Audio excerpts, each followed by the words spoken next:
Hey man, what's going on, Ramsey? How you doing? Doing Hey well. man, how you feel? How's the vacation? It was excellent, man. Excellent, man. I'll have to fill you in on it at some point, man. It was good. Yeah. Okay, cool, man. We can get to some of that, man. But in the meantime, welcome aboard. You're on the swivel at the Sportsbar. Thank you. So, Good just to be here. episode 45, man. Just keep going. Excellent. Anyway, so I got to put this disclaimer up here because I use a lot of videos from other content creators. So it's all fair use. So far they haven't bothered me yet. So I guess I might be doing the wrong thing. Yeah, as long as you got that disclaimer up there, I think you're good. Yeah, I hope so. But anyway, I haven't been monetized yet, but maybe down the road. I'm close. Yeah. Anyway, man, I like to start out talking football, of course. So I say week 3, but we're at week 4, week 5. I should make that. I'm gonna make a correction on the fly. It's week 5, right? Yeah. Hard to believe it's already week 5. Yeah. So I like to look at the upsets, the upsets that come up, because, like I said, man, unlike a lot of other sports, man, every game of football counts, man. I mean, every single game. It does. So the Steelers, they started out hot. But I think Tomlin's going to put Russell Wilson in for Game 6. So I think he's going to make that change. They lost that game. It was a close game. Yeah, it was a great game. Steelers were in it up until the last minute, the last play, right? The last play. Yeah. But you know what? I look at the whole season like in quarters, even though they have an odd number. Right. So this is the end of the first quarter, quote unquote. So all you got to do, man, see, I can see how the coaches think. If you even go 500 in your quarter, you pretty much not guaranteed, depending on what division you're in, you could probably get a wild card. You win 2 of those quarters and tie the other 2, you're pretty much in the playoffs every time. Mm-hmm. So we're going to the second quarter. Anyway, the Cardinals had a big victory. The 49ers are looking kind of so-so. Yeah, they don't have my man McCaffrey. Hey, listen, I picked him on my fantasy team. Yeah. And then all of a sudden I saw the big IR after I picked him. It always happens that way. But I said, man, so I'm 2-3 in one league and 3-2 in another. But I can't think of the dude's name, but the guy that was backing him up the first game or 2, he had the same numbers that McCaffrey would have had, basically. I haven't really studied the numbers the last couple of games, but he was balling out. Yeah, but McCaffrey is also like a decoy. Yeah. So when he's on the court, when he's on the field, you just have to always account for him. Yeah, no doubt. He's definitely the man. Yeah, he's definitely the man. I don't think anybody knew how good he was going to be. I mean, he was highly touted, but he turned out to be a pretty damn good, probably a Hall of Fame. He was, if I'm not mistaken, he was a top 10 pick or something, wasn't he? I think he was in the top 5 or something. Yeah, so somebody certainly thought he could produce, coming out of Stanford. And, but you think about it. He's out of Stanford. Mm-hmm. He's a white boy running back. Mm-hmm. And he was really highly touted, man. So the scouts said, "Listen, man, let's not let all this exterior fool you." And he's kind of small.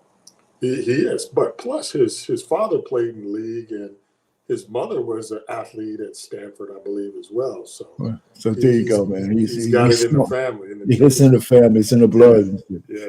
All right. So the Giants, they're hanging around, man. Your Bills. People want to fire the coach, man. What do you think?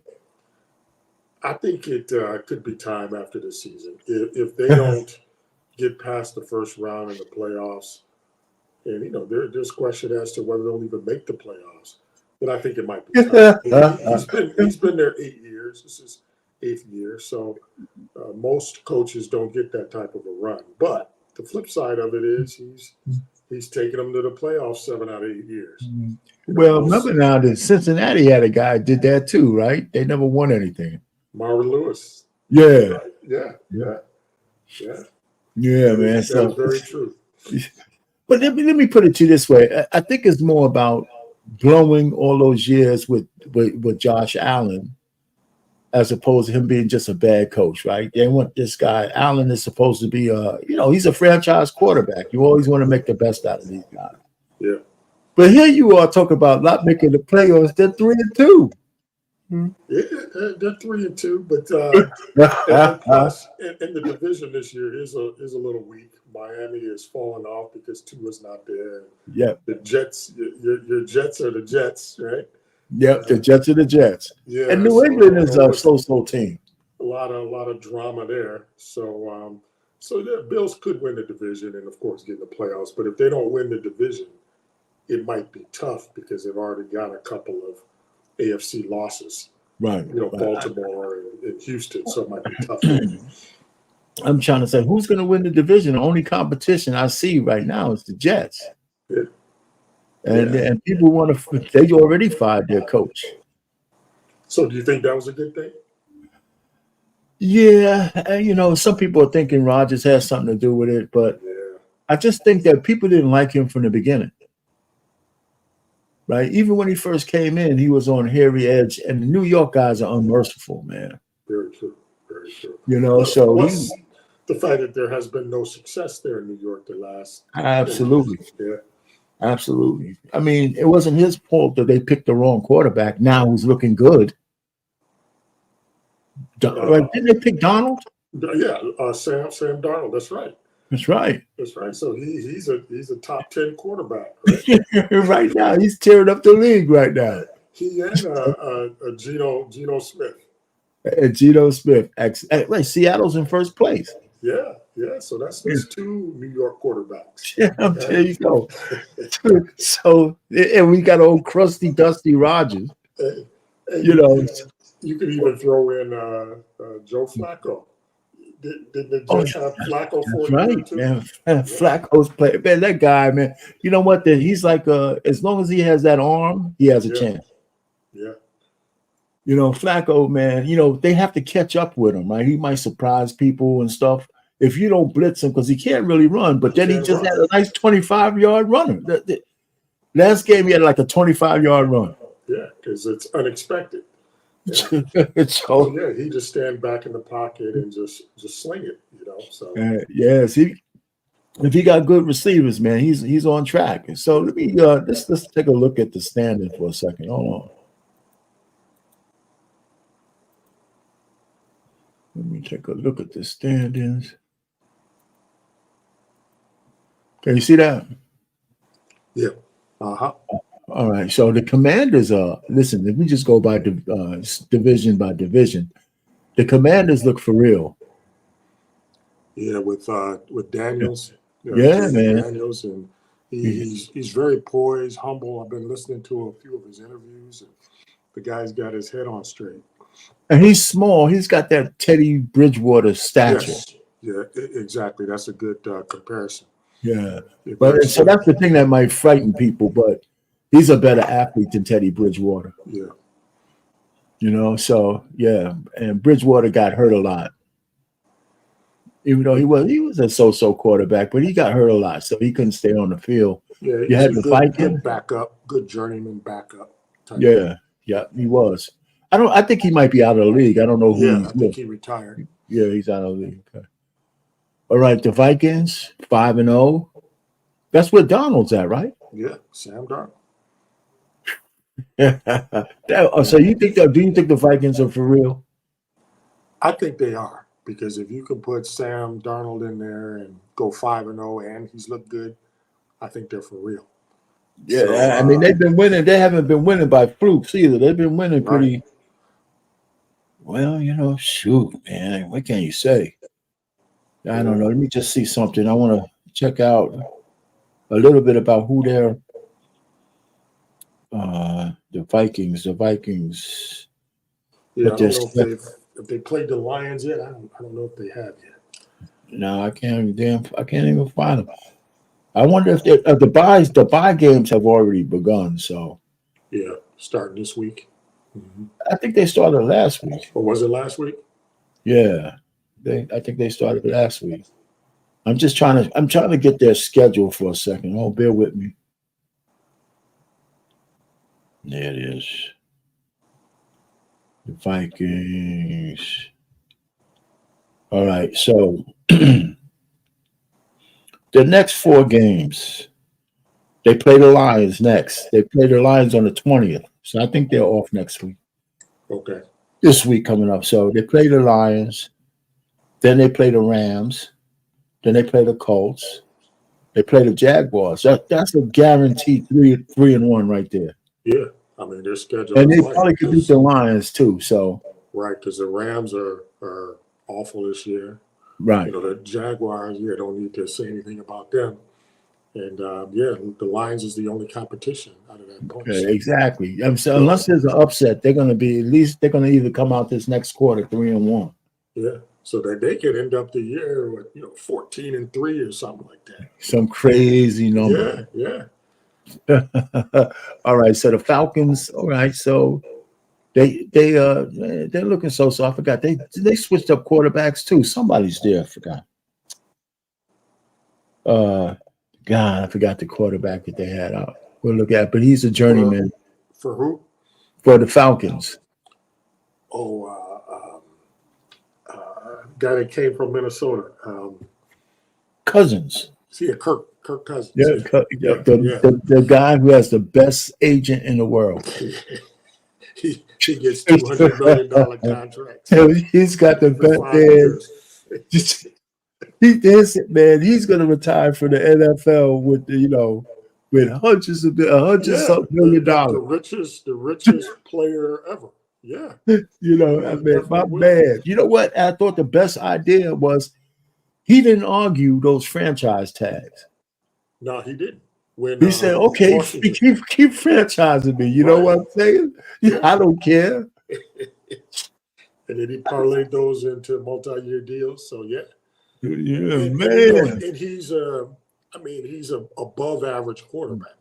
Actually, and he's good. Yeah, he's good. He's good. Yeah, he's not elite, but he's 7, 8, 9 every year probably in terms. Yeah, you can't sleep on him. Yeah, he's in the top 10. Yeah. So yeah, every year he's in the top 10. You got to give that to him. Mm-hmm. But he's number one with he didn't get the big mega contract over the long haul though. All his contract. He's the first dude who got a fully guaranteed contract. Yeah, that's amazing. It's amazing. All right, the Seahawks looking good. I like Geno Smith, man. His resurgence. They got upset last week, but I expect them to do well in this division, especially if the 49ers have fallen off. They need McCaffrey bad. Yeah. It's amazing how, from one year to the next, a team can just drop off the map, like the Rams did a couple years ago, and they continue their slide. And now it's San Fran. I mean, it's still early in the year, but it's still early. Yeah, we'll see how they do over the next 4 games. So the Bills, there you go. The Bills, man. Somebody else who's a Bills fan that I was talking to, man, he's all panicky and shit. He was like, man, Bills got to do this. And I said, wait a minute. I said, what are you panicking for, man? It's early. Yeah. And they got the fans are fans, man. Yeah, but we have no Bills have no wide receivers. That's part of the problem right there. Okay. After getting rid of Diggs and Davis. They didn't really replenish the wide receiver room. I mean, they got Coleman in the draft, but he's a rookie, so it's going to be another year or so before he really flourishes. Man, the Bills. New York Jets back from their European. Dang. Okay. So yeah. Well, over the next 4 years, all right. So we got the Ravens. That game they played against Cincinnati was big. Yeah, that was a great game. Yeah, because they, if they would have lost to that, well, Cincinnati's in trouble, Oh yeah, right? 1-4, 2 games behind, 2+ games really behind the leaders. Yeah, And all the tiebreakers are gone, pretty right. much. Here's another thing. Nobody has, they even though they didn't go 0-4, but 1-4 is pretty much the same. Nobody with 4 losses this early has the last time a team with 4 losses this early made the playoffs was 1992. Wow, that's crazy. So the odds are really against them. They're very against them, man. Very against them. So there you go. So, and Burrow, he's still got to stay healthy. Well, Chase is still crazy. I mean, they got weapons. They do. They definitely do. But I think Mixon. I think they should have kept. They didn't want to pay Mixon. Yeah, he's getting up there in age and whatnot, and they got other guys they needed to pay, like Chase. They're already paying. No, that's why I know. Obviously, that's why they had to get rid of him because he was trying to demand top dollar. Right. And the other receiver, T. Higgins, they franchised him, I think, so he's getting $20+ million. So, yeah, I think that their wallet was a little bit thin. And of course, they had to pay Burrow, right? Yeah. So the Texans are looking good. Shroud is, hey man, listen, the whole black quarterback thing is dead. It is.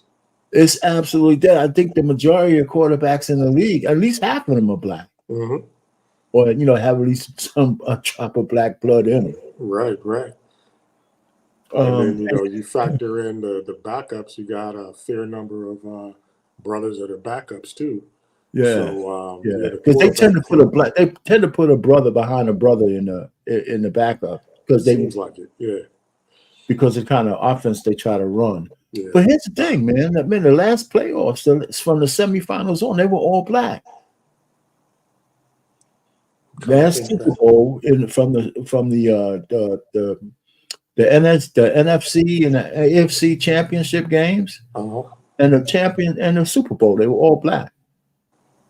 Except maybe one. I think they were. Wait a minute, you had San Fran. You had San Fran. You had Mahomes. You had San Fran had Purdy, right? Right. Yeah. So it was three out of 4. Yeah. The Chiefs are the Chiefs.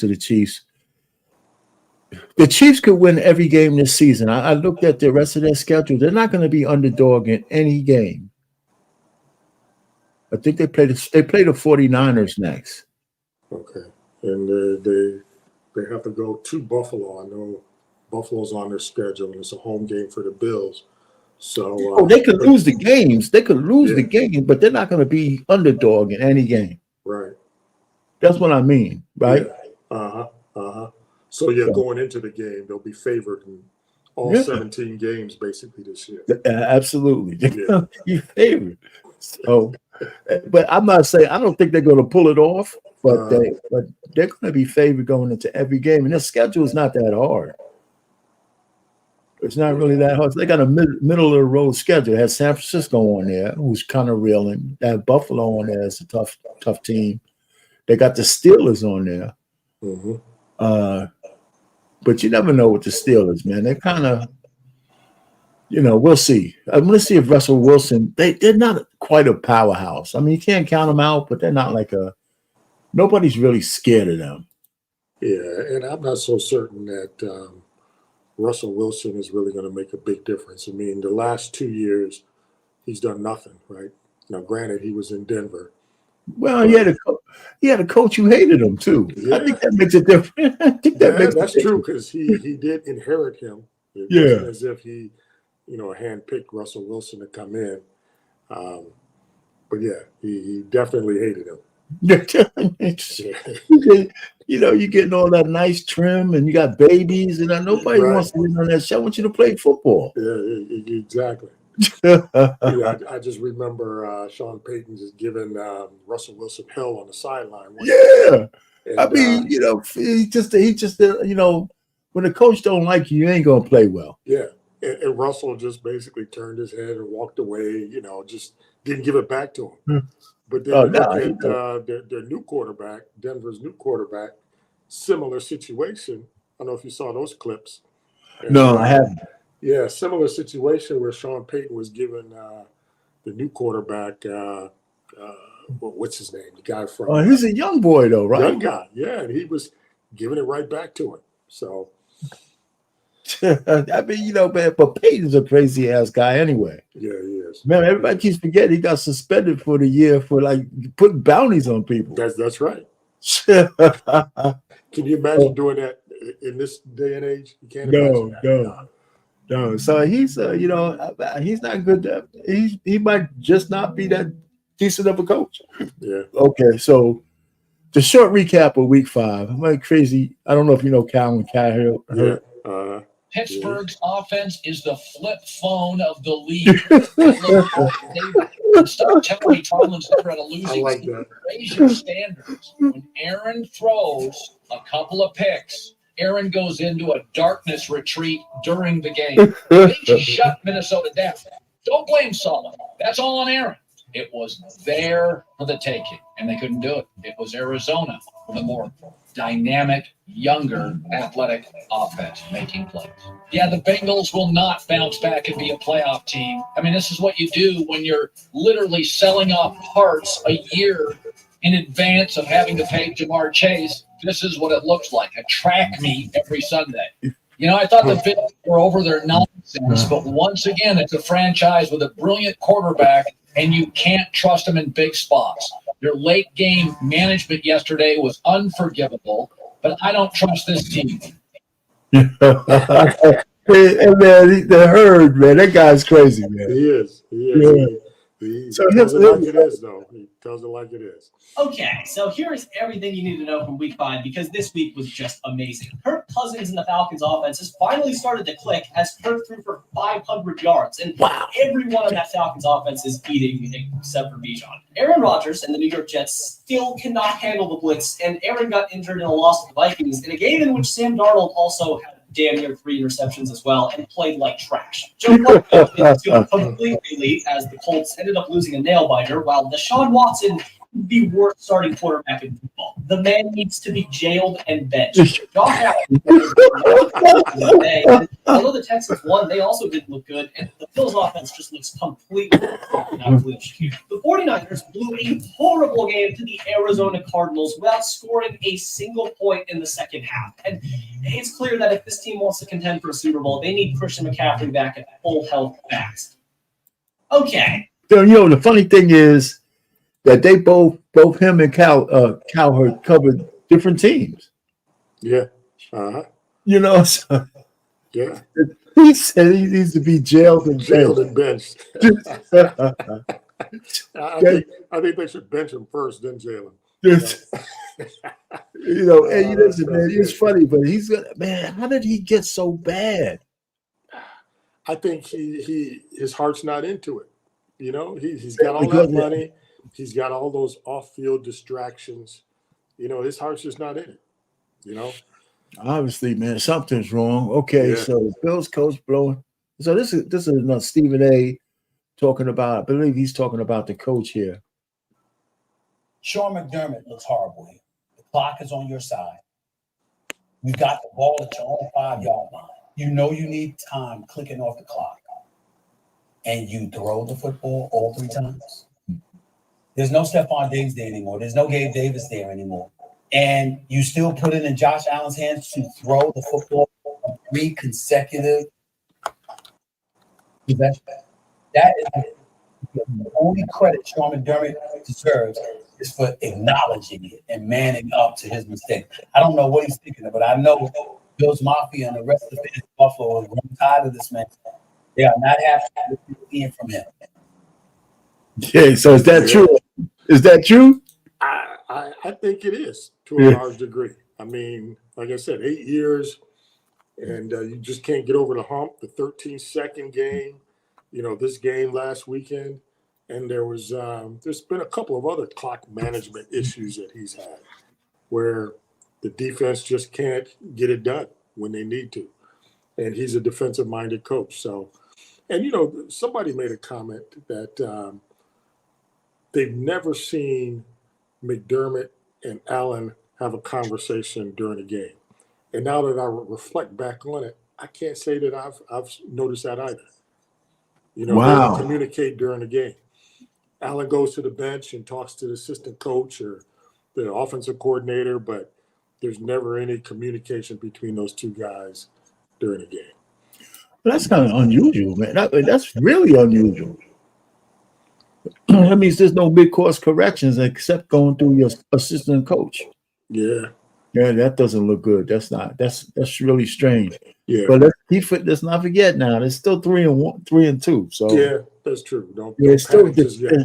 they're going to probably win the division, but you know, I think the leash is probably short.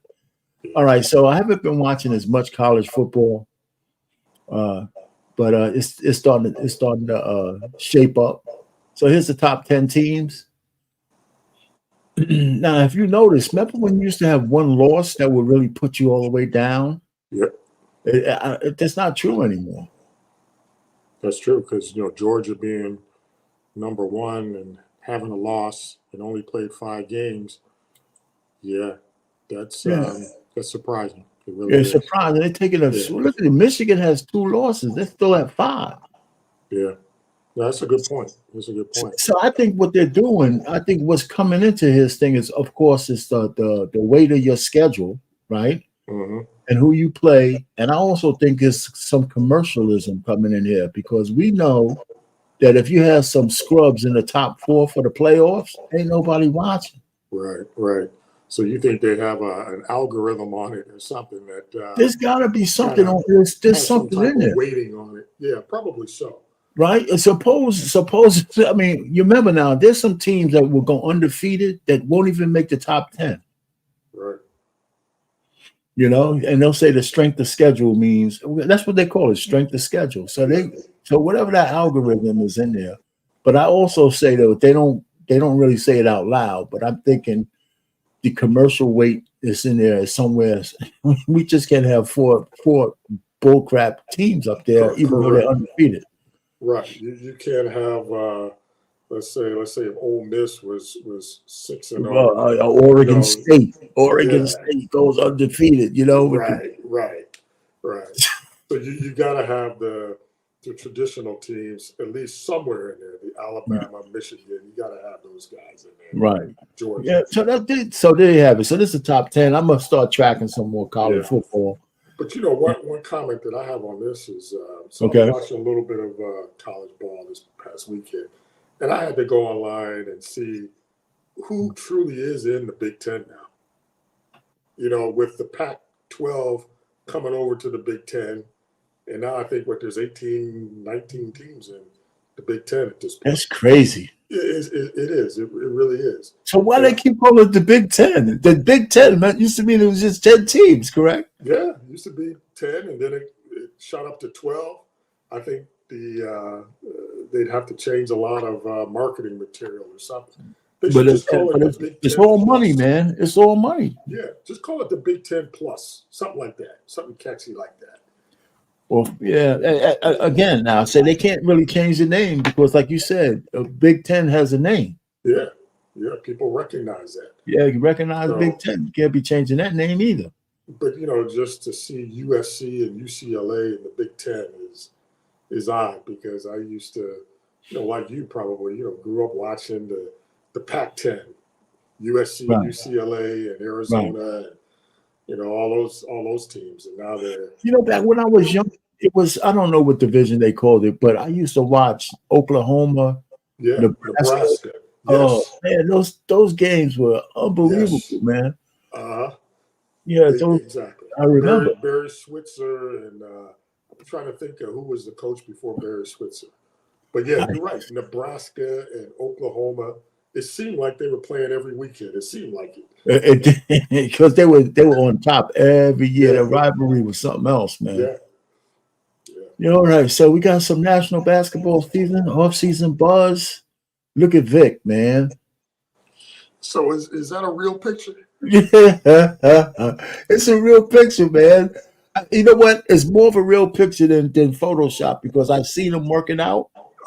They had to compare. I mean, the guy buffed up, man. Yeah, I think a little bit of it is exaggerated, man. You look at him, man. Yeah.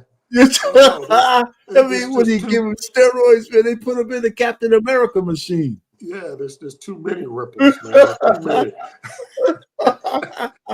Because I was fooling around with the AI chat, right? And they got a new feature you probably see where you can ask it to draw a photo, right? So I said, I had you may remember that red 71 Cutlass I had up in Picatinny, right, when I first got up there. Okay, and I said, draw me a red 71 Cutlass driving through the city of Buffalo. It took about 7 or 8 seconds, and boom, red 71 Cutlass with the background of the city of Buffalo. Wow. So it's pretty powerful, man. Pretty powerful. Well, how much do you pay for that? How much is that chat GBT or something else? This one is free. I'm gonna see if I can. It's Chat GBT. It's an app. It's the app version. Okay, so it's on your phone. Yeah, it's on my phone. I have Chat GBT. I haven't played with it. It's AI chat. It's called. Okay, AI chat. I believe I have. Yeah, but it is. Yeah, it's Chat GPT 4.0, and it's called AI chat. It's incredible, man. Yeah. So I say all of that to say, this picture, man. No telling where this came from. You can't tell whether it's real or not. Of course, man. It's just funny, man. But he is buffed up a little bit more. I've seen some real live shots of him practicing. Mm-hmm. Just some compare and contrast. I mean, he might not look like Adonis like they got him here, man, but still. So the question I have, so let's say this is even true. He's buffed up like this. For any player, what does that really do for you in the NBA? Well, for him, but first of all, he was pretty tough the way he was, but it just he was. But remember now, he was 19, 20. Mm-hmm. So getting stronger and first is a longevity factor, right? Mm-hmm. I just think he'll be tougher down low. I mean, he was already tough. Now you ain't pushing him around. And the only thing is that he don't have a Shaq. There's no Shaqs anymore. Right. So he had a really good rookie season inside and out. And so being strong and a little bit of muscle can't hurt you as long as he has his flexibility. Correct. So if it affects his jump shot and whatnot, because I can remember, back in the day of high school, and the coach would say, don't lift the weights before practice. We lift weights afterwards, right? Or don't lift too many weights because it throws off your shot. Now, I don't know whether that was true or not. I mean, but the way they train these days, 40 years ago, right? 45 years ago. Yeah, the way they train these days, of course, I think they have what you said in mind. Yeah. But they practice shooting the ball so much, man. It's probably invisible. Yeah. So anyway, man, listen, he's gonna look good, man. I think he's gonna have a great career. So let's just say Bron and his son. They keep talking about how historic this shit really is. Or is it just hysterical? Are we looking at hysterics or what? I mean, it's okay, but I can see if his son was like a superstar too. Mm-hmm. So just the fact that they're playing together. I mean, well, we've seen the Griffeys play together. It might not have been basketball, but it's not like, we haven't seen father and son. Yeah, I completely forgot about that in baseball, right? Yeah, Ken and Ken, right? The two. The Griffeys. I mean, there's been father and son people in hockey. I believe the Halls. I mean, okay, yeah. So Bobby and his son's name Brett Hall. Yeah, so they have some that So it's not like we're seeing something so unique, But I always gotta have a clip of Stephen A. Man, saying. Plymouth Rock, I never wonder if I'm covered for home and auto. More savings. Something else started with the NBA. We ain't gonna see too much. Specifically, preseason basketball. They're tipped off this weekend. Several teams were in action, including LeBron James and the Los Angeles Lakers, who took on the Phoenix Suns. But yesterday was really special because we were all to Jesus Christ. It happened. at the start of the year when LeBron's son, came and joined his father on the basketball court. This marked the first time in history that a father and son together game. Here's what LeBron had to say after the game. The moment when Bronny's on the court with you, how did it feel as a father and as a player? Not really. Still kind of get a little bit used to it, but it's pretty cool. It's pretty cool. For both of us, for our family, I mean, it means everything. I mean, for someone who didn't have that, want to be able to have that influence on your kids, have that influence on yourself, be able to have moments with yourself. And then ultimately, be able to work with something that's going to that a father could hope for or wish for. So it's pretty cool. We kind of stood next to each other, kind of looked at it. It's like it's like the Matrix or something. It just didn't feel real, though. Those moments. Now, okay, we don't need no more, Steve. I agree with what LeBron says. Sometimes it can be bloviating, but I can get into his feeling there, man. In terms of something personal, you see a kid one way or the other. The only thing I would have a criticism of him is that I'm not sure his son wanted to be a basketball player. Yeah. So you don't think his son wanted to be in the league?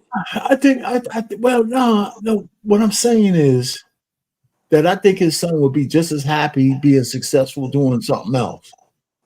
Yeah. That's what I just get. I mean, I think his other son is going to be better Mhm. than Bronny because the focus is not on him.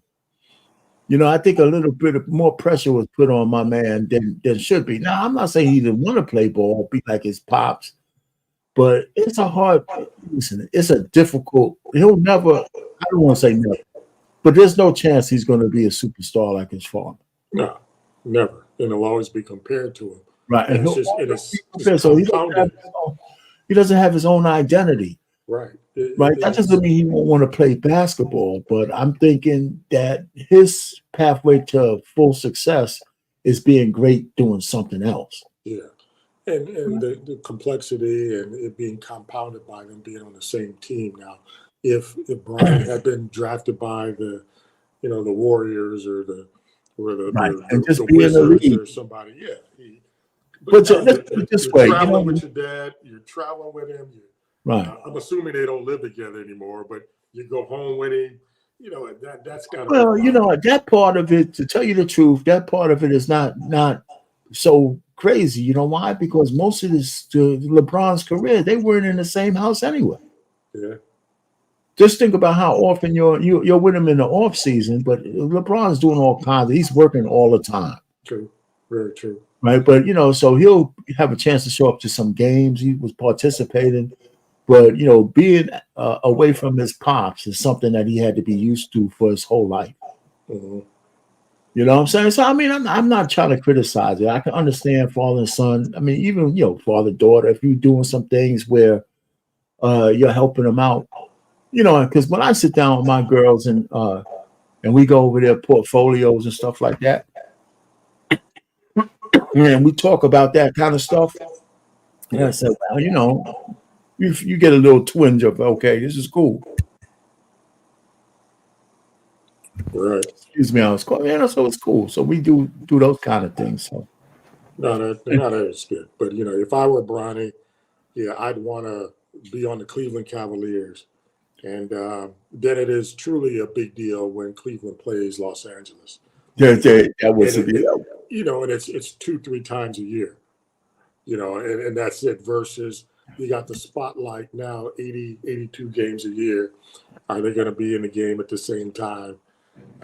That's got to be tough. And the novelty is going to wear off. Yeah, true. Plus, they probably won't be in the game at the same time a whole lot because Bronny's going to be man number 15 or whatever. Definitely. Have he's going to spend some time in the G League this year, man. There's no doubt about that. Yeah. Okay, WNBA. All right. So again, can the black women of the WNBA, and some of the white ones too, can they do anything more to try to take the rose off the bloom or whatever the hell it is because of the Caitlin Clark effect? How come they can't see the bigger picture? Yeah, just play ball, and the money will come to everybody. Is that because we're talking about Caitlin Clark, it diminishes what Lisa Leslie, what Cheryl Swoop, what? No, it does not.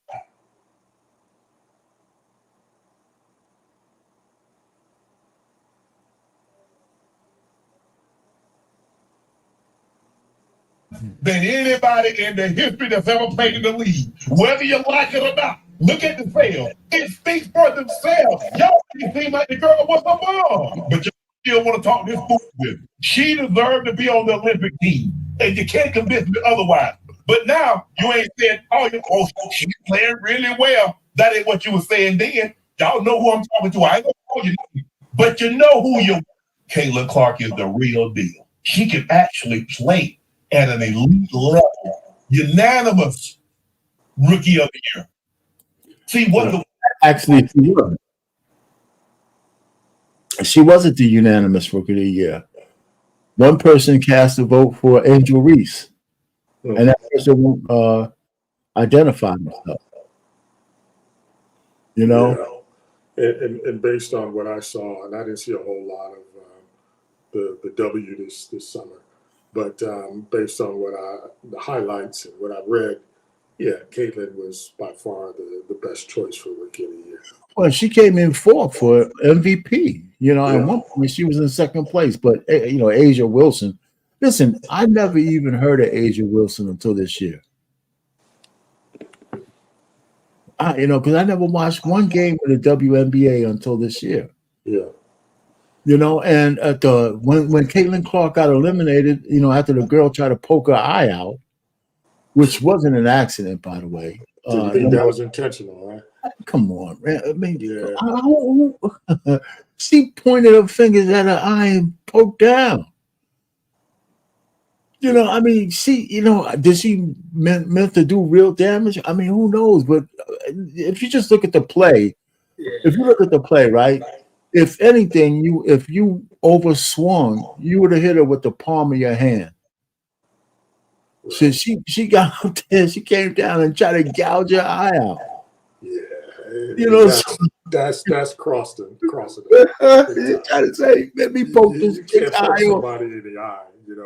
Let me poke her eye out, see if it pops on the floor. Yeah. You know, it's. Oh man, you know what? I don't know, man. And it didn't help that her girlfriend is on the fever. Okay. Yeah. So literally her girlfriend. Literally her muff buddy. Okay, I didn't know that. Yeah. You know what I'm saying? Stop it. You know, these chicks. But speaking of the Angel Reese, you know, the one thing I give to her over everything else is she put fashion in it. I mean, even though some of those girls probably were fashionable, part of her shtick is to be fashionable and, you know, show her wares. You know what I'm saying? Mm-hmm. You know, and I can't hate on a girl. You know, I'm not going to do that. But let's just see how fashionable Angel Reese is for a second. You know, she took one of those votes for Rookie of the Year. And she certainly was, at one point, it was a rivalry, but the last half of the season it wasn't. All right, so let's just take a look at my girl Angel and doing what she do. You know what I'm saying? Right.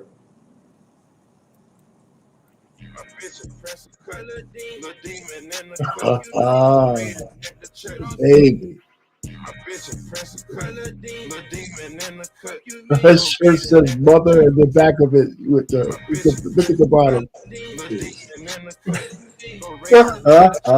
Oh wow. Man, you know what? You know, one more thing. She was coming to look for me. I wasn't home. I wasn't home, you know, so she had to wait. That's funny. That's funny. Oh my God, man!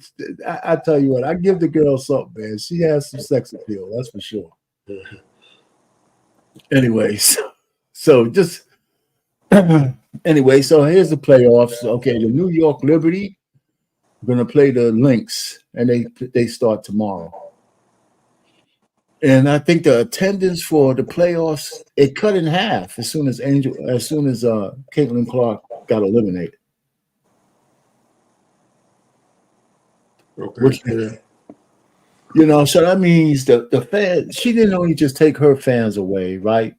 I think they took her fans only came to see her, right? So there's a lot of them, but I think also the people who started to get interest in the WNBA, their interest kind of waned. It wasn't that important because the intrigue of not seeing her move on was pretty much all why they were there.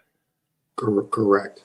You reflect back to the women's NCAA tournament where, with the last 2 years, Clark was in the finals, right? If I'm not mistaken. And and that's what sparked a lot of the interest, was just the fact that she made it to the finals, and now it's short-circuited in the WNBA. So yeah, you will have a drop-off of interest, no doubt. Absolutely. So but I tell you, the bigger picture is I'm very disappointed in the way I gotta say mostly the sisters behaved over the fact that Caitlin Clark, even if part of why she was there, the popularity was because she's white and maybe straight too. That means there's a whole fan base you weren't reaching. They didn't, most people, like, for example, the NBA, right? Most of their fans in the stands are white. Correct. Right? Because they pay for tickets. Black folks, we're going to watch the shit on TV. We might get the ticket, we might be a couple of fans that want to buy season tickets and stuff like that. But for the most part, the fans are full of white people. And that's why David Stern and the commissioner had to clean up the NBA so it could be marketable to a wider swath of people. And that one of the reasons for the European players is also because some of the white people, that's why Boston used to always have a majority of white players. So same with Utah. And stuff like that, because you just can't fight the marketing. That's true. I mean, you go, so now the NBA made basketball in Europe and around the world. It is what it is because of NBA. Some of these guys are really good. Yeah, because it's an understatement. They're taking over the damn league almost. Right. I mean, you mentioned Boston, and just reflecting back to what the 80s, and they had Walton and Ainge and McHale, and they had a starting five. If it wasn't for Dennis Johnson, their starting five would have been all white. Yeah. Jerry Seasting. So I'm telling you, but you can't hate on them because you gotta cater to your fan base. Right. So I don't know. So the WNBA, the sisters first of all, there's a fair amount of white women in the WNBA. I think for them, it was the lesbianism that turned people off. Because it's not really just a racial thing, because they always had a fair, the white girls play basketball pretty good. Right? They've always had white stars in the WNBA. I just think it's the lesbianism that people say, well, you could be who you want to be, but I really do think that, we try to downplay because everybody tries to be politically correct. But I just think that had to do with the popularity. And so when Caitlin Clark comes around, she's a white girl who could play. She has a fan base coming with her. And I don't think she's the one who's polarizing. I think it's the people around her. Well, I can't stand when they say somebody's polarizing. It's like she did something to be. Right. Other than just be good. Yeah. But I think, this first year was kind of that adjustment period for the other players in the league, and this next year coming up, they'll be more accepting, and they'll have the mindset that you made a point of earlier when you talked about basically I'm paraphrasing, look at the big picture, right? Down the road, everybody's going to get paid because Caitlin Clark has brought a lot more attention to the game. So I think that will be instilled in their heads over the next 3-4 months over the off season, and they'll be more accepting. Well, okay. Well, you're giving them more credit than I would. I just think that some people are lost cause because of jealousy and everything else, and they can't see they can't. A lot of modern women, they take attention more than anything else. I think the attention is more important to them than the money. Yeah, it could be. And so as long as she's in the league, they're not thinking they're getting their flowers, regardless of the fact now that first of all, you were flying coach, right? You were in steerage. She comes along and now they put $50 million to make everybody flies a charter. Mm-hmm. Shouldn't that be enough for you to just shut the hell up? You know what I'm saying? You were playing in field houses of 10,000, 5,000 people. She comes to your town. They had to book arenas to hold 15,000, 20,000 people in your hometown. Yeah, so the money will eventually start to flow down. And plus, when you really think about it, in the WNBA, I don't really know the complete pay structure, but for the most part, everybody gets the same amount. Yeah, you know what? Every team has a star that might get 200,000 or whatever, but that's right. But everybody else gets 75 to 100. So Caitlin Clark's base salary was $73,000. Yeah. So everybody's getting basically the same amount of salary. Yeah. So 73 grand. Yeah. Nothing. I mean, so she, even though she signed a contract for 20 million coming in, but still, with her endorsements. But a lot of the other sisters are like Angel Reese is not going to have any problem because her endorsement structure is pretty damn good. Yeah. And a lot of other women. So I don't know, but we'll see. Hopefully. So you watching any baseball? Man, I tuned in to the Mets and the Phillies a couple of days ago, and I watched maybe a couple of innings. One thing that I learned that I had not seen before was there was a base stealer and he was on first. And I noticed after he got on first, they brought him some mittens to put on. You know what I'm talking about? Yeah, okay, yeah. I had never seen that before. They brought the dude some mittens to put on because he's a base stealer. And I guess they don't want him messing up his hands, sliding into second or third, or home, I guess, for that matter. Hey, I had never seen that before, man. I guess I've been out of touch with baseball. And listen, man, they put a clock on the pitchers, I believe. I like that. Yes, they've done a couple of things to try to spruce up the game, and they still need to do more. Like, for example, they now it's more competitive. Like a person might taunt you.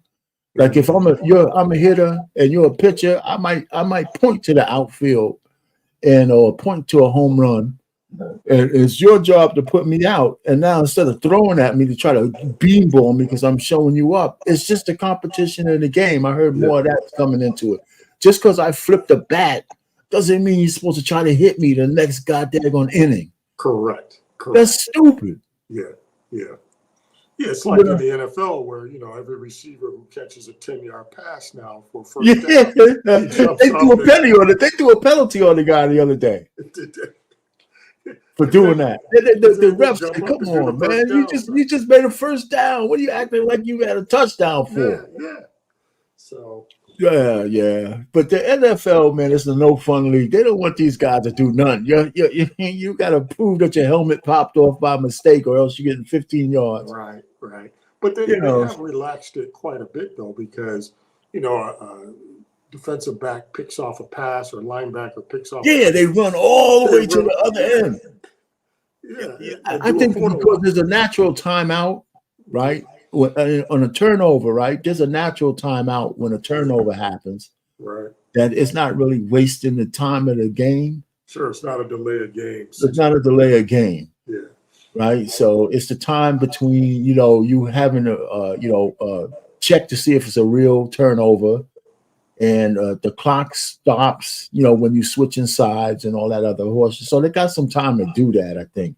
But I noticed that too. That's really wild. I think that's a pain in the ass. What are you running all the way down there for? Yeah, you're wasting your energy. You haven't scored.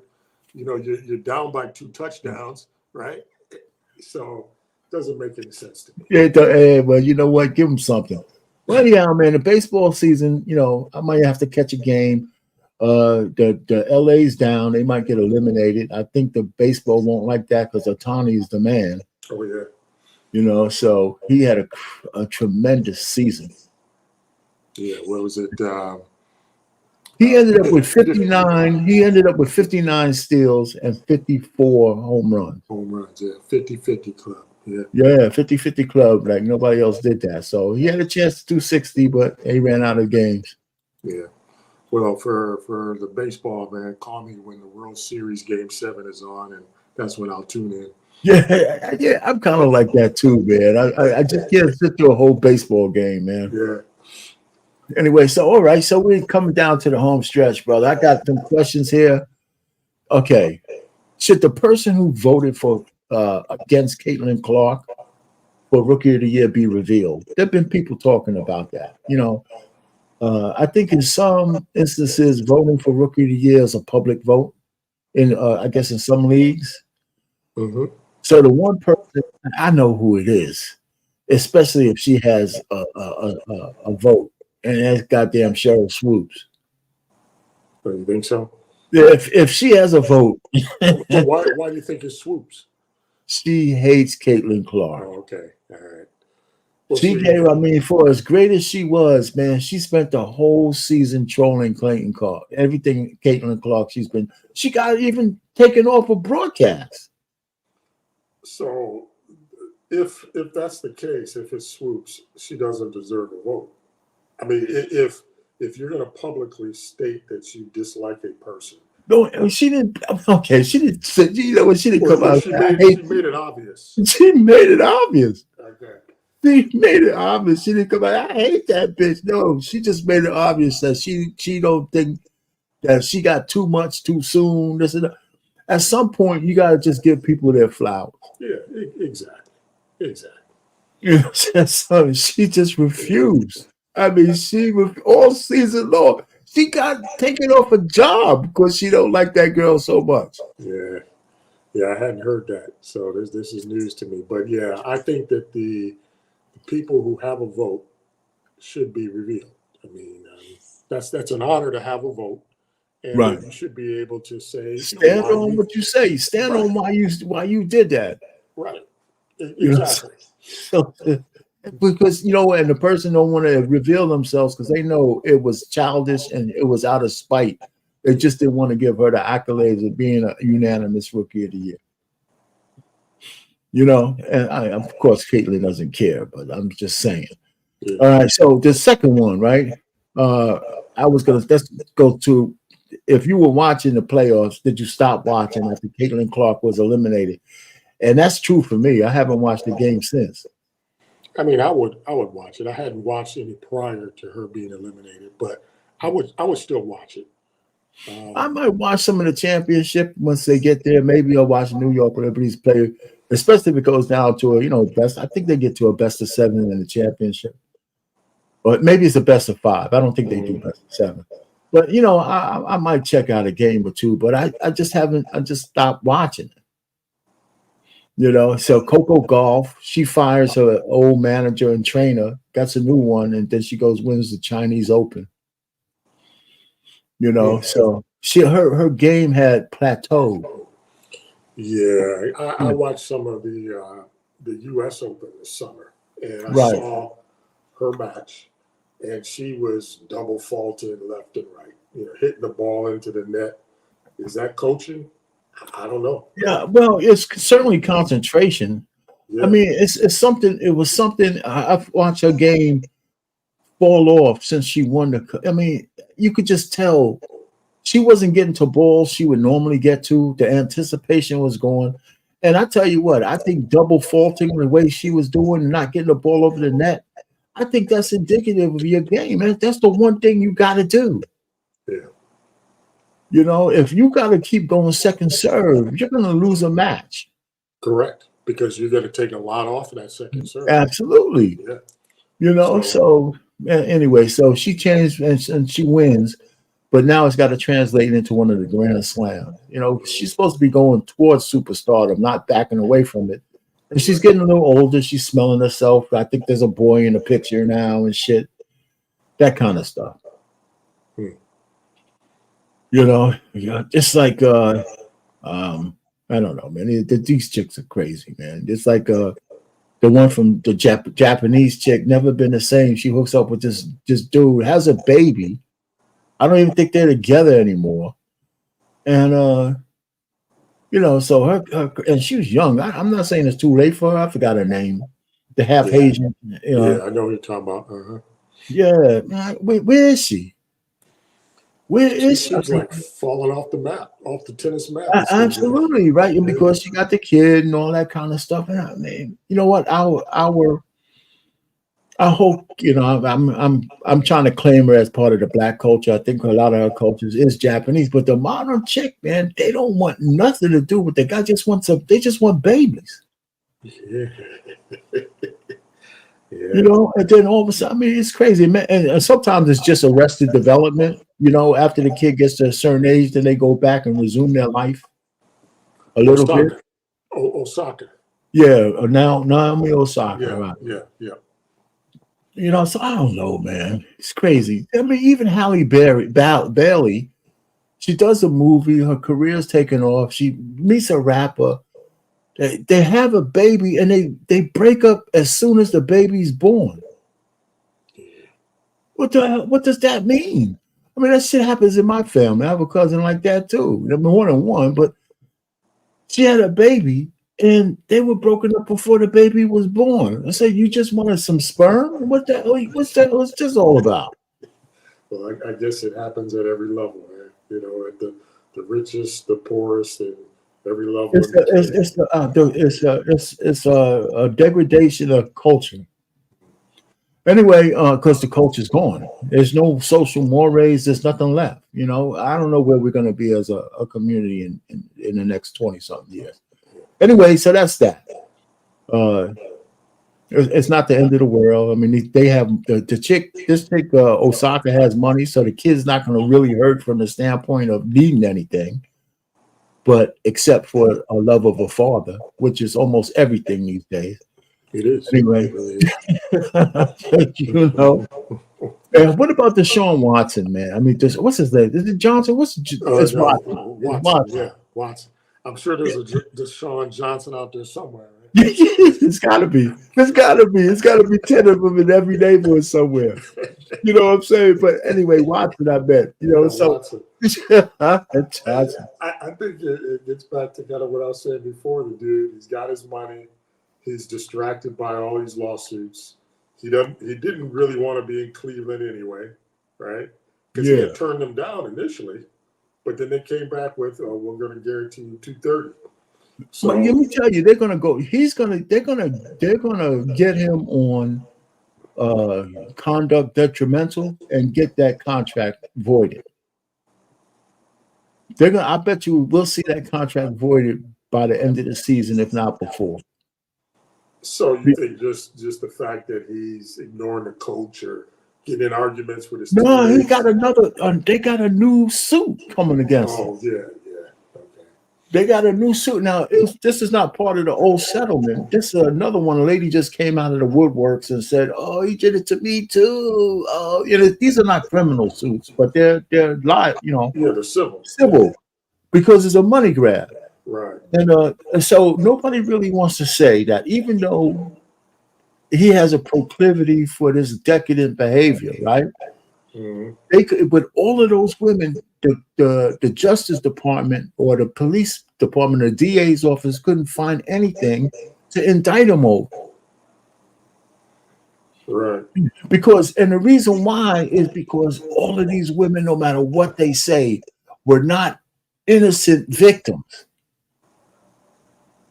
They might not have wanted to do it, but they were in compromising situations where, even though it was a great number of them, it's like each one of them had to be taken individually, right? So he has a proclivity that almost everybody knows about. But I go over his house, and he wants a massage, and I give it to him, Right.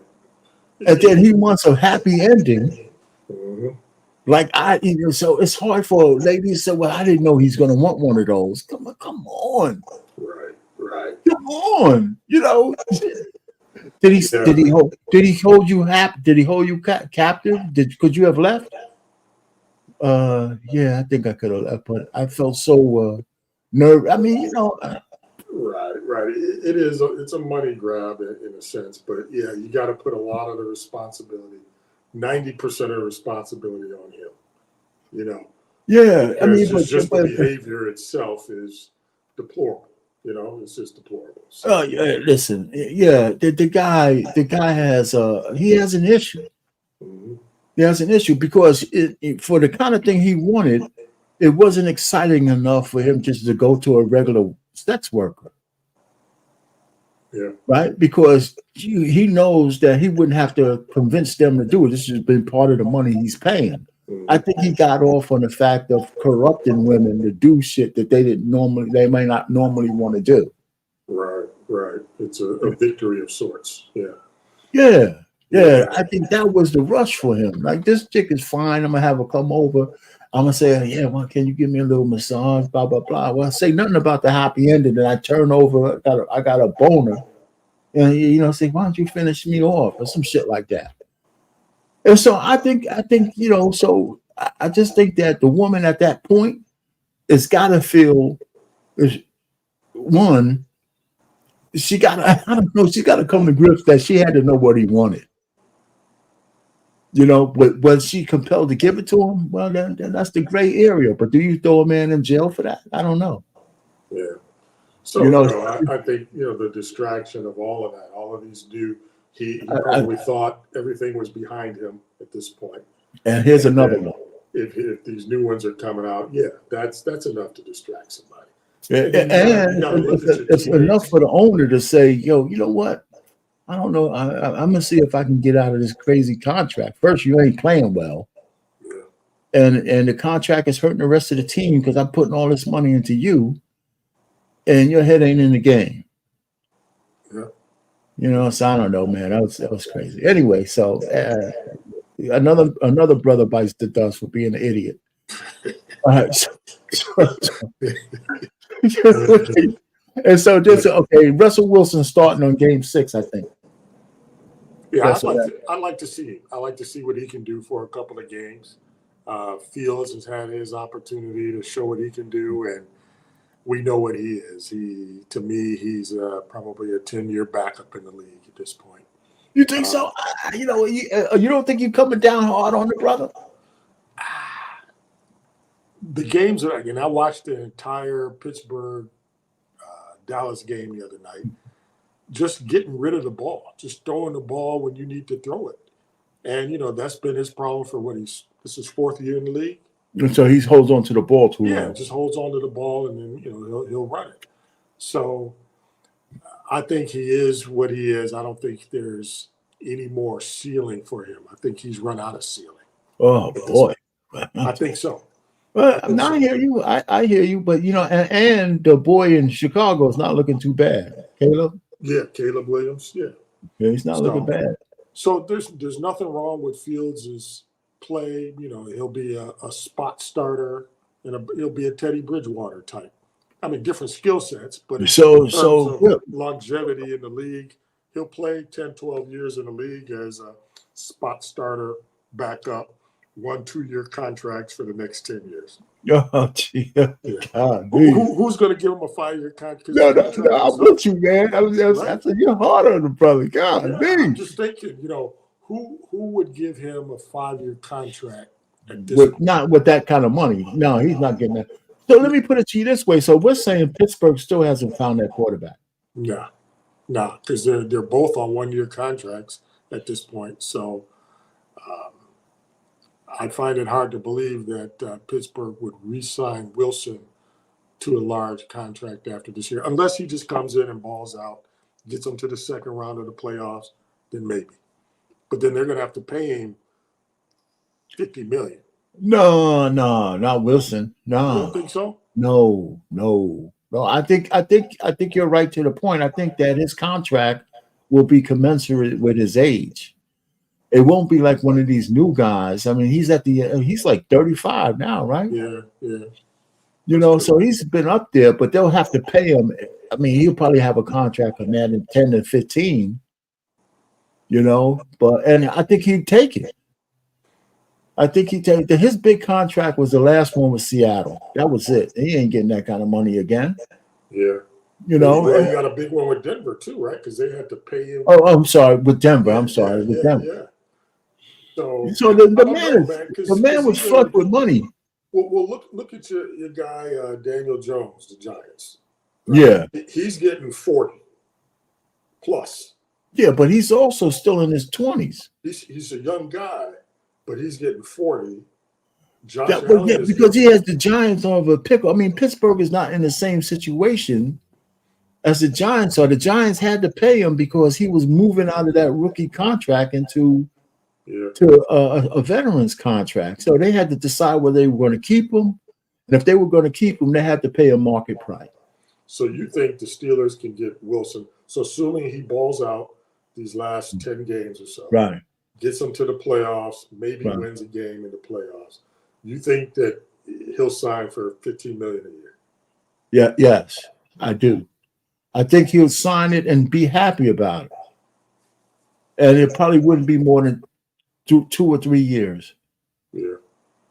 And he'd be happy about it. I mean, listen, you remember he's a family man, right? So he moved once and now he's adding another brood. They look like they want to have another kid. Yeah. You know, this is where I give Sierra her chops, right? Because no matter what people thinks about her, she doesn't mind being a mother. Mm-hmm. You know, so they're already talking about having another kid. That would be like 5. You know, you don't want to move around like that.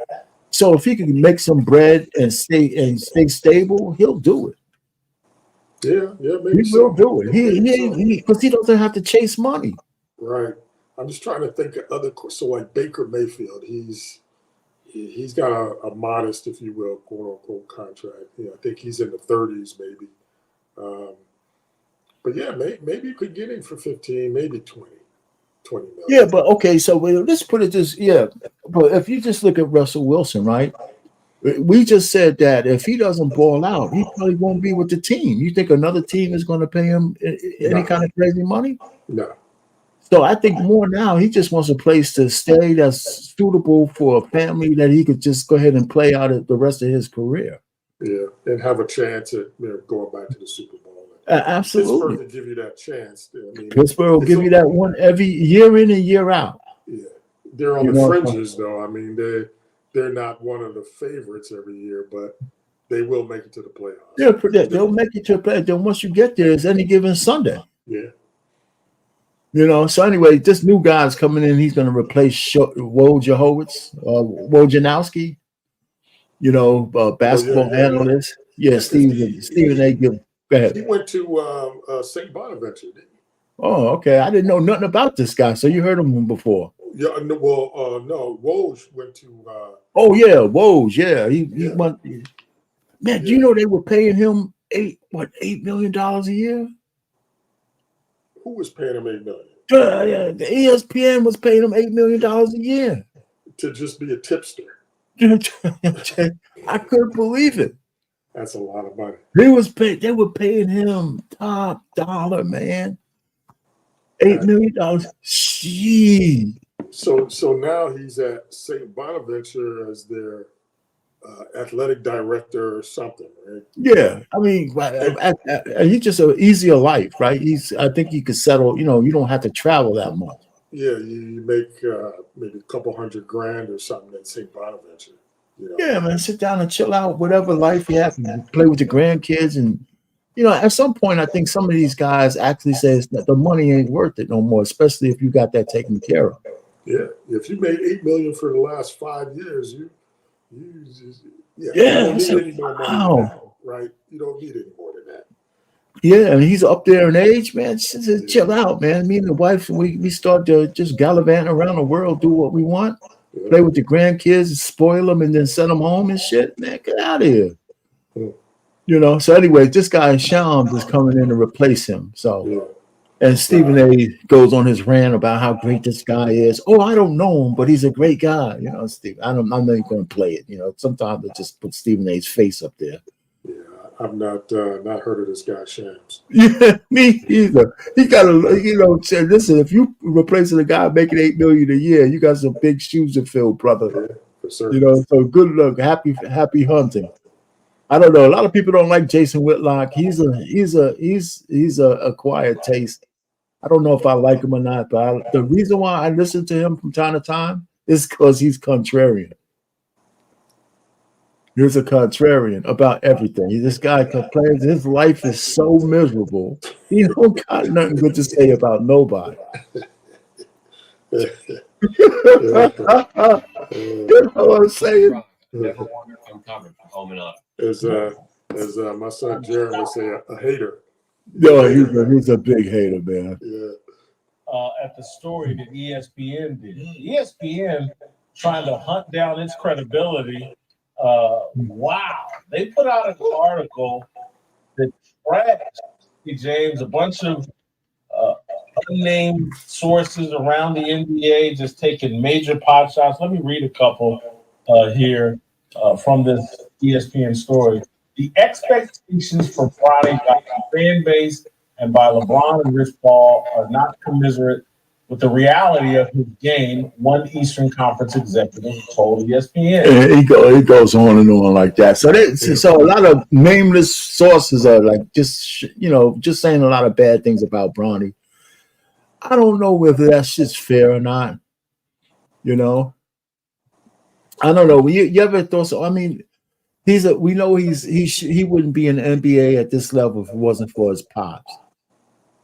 But I'm not hating that because nepotism, or that's not even real nepotism. Who you know is something that's a reality in this world everywhere. It truly is. I mean, you look at the NFL in particular, the coaches in the NFL. Right. You know, like the Shanahans and their whole tree, and you know the folks that played for the Denver Broncos back in the day. Now they're coaches, so there's a lot of nepotism. Yeah, man. It's just, I mean, you know, so LeBron has his son. He uses his cachet to give his son a chance that everybody wouldn't get. All right, so tell me something that's new. Right. You know, so anyhow, this is my boxing schedule. Ain't nothing else up there coming up. That Tyson fight is still on, by the way. I don't know I still don't know if it's going to happen, but it's going to be a show. I think Tyson, if he don't come up with another thing. Because it was delayed, though, right? It was delayed because he got a hernia or something like that. Yeah. Okay. And then they delayed it, but a lot of it was publicity. So some people want to see him beat up Jake Paul. So we'll see if they get in there.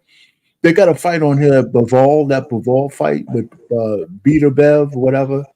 That's going to be a good fight. Nobody really looks at these guys, but that's going to be a pretty good fight. And Shakur Stevenson is one of the young up-and-coming lightweights. He might be fighting junior welterweight. He's overrated because he doesn't have any real punching power. He's good. He's fast. He's quick. But if he got into the ring with a Tank Davis, he would lose. Big time. Yeah, with big time. And this guy, Ben Whitaker, he's got power. He thinks he's like a poor man's Muhammad Ali, but he clowns too much. But he's fast and he got good reflexes. And he got a decent punch in both hands. But he just clowns a little bit too much in the ring. But as soon as he gets in a competition with somebody who's going to want to knock his block off, he's not going to be able to play that way. So what's the determining factor for 12 versus 10 rounds? Because, of course, back in the day... Well, 12 rounds are the championship rounds. So money, if it's not a championship fight, it's really because of the purse. Okay. Right? So 10 rounds is those are usually qualifying fights. And because I'm just reflecting back to old school. It used to be 15 rounds. 15 rounds. But that was like, you know how long ago that was? Long. The last 15-round fight had to be over 20 years ago.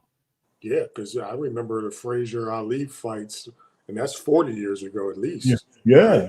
So they cut. Well, it was because of Frazier Ali, the Thriller in Manila. They got together and started reducing the rounds to 12. Yeah, which makes sense.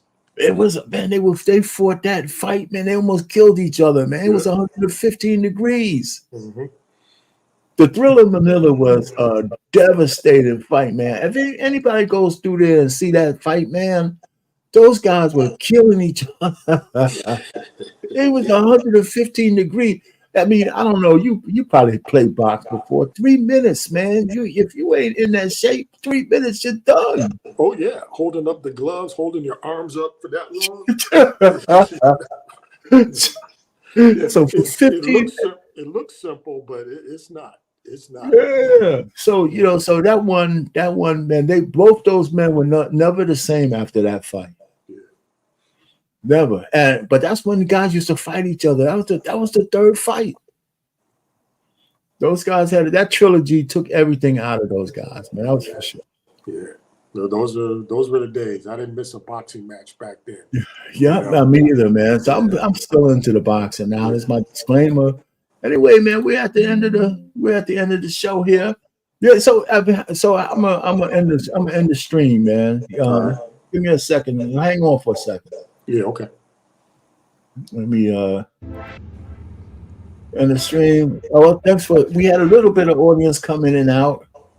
Anyway, so that was cool. Anyhow, listen, everybody, thanks for joining me on the Swivel at the Sports Bar. We're gonna end the stream, and next week we'll be right back here at 7 o'clock Eastern, like I do every week. All right, so have a good night. Let me get the screen.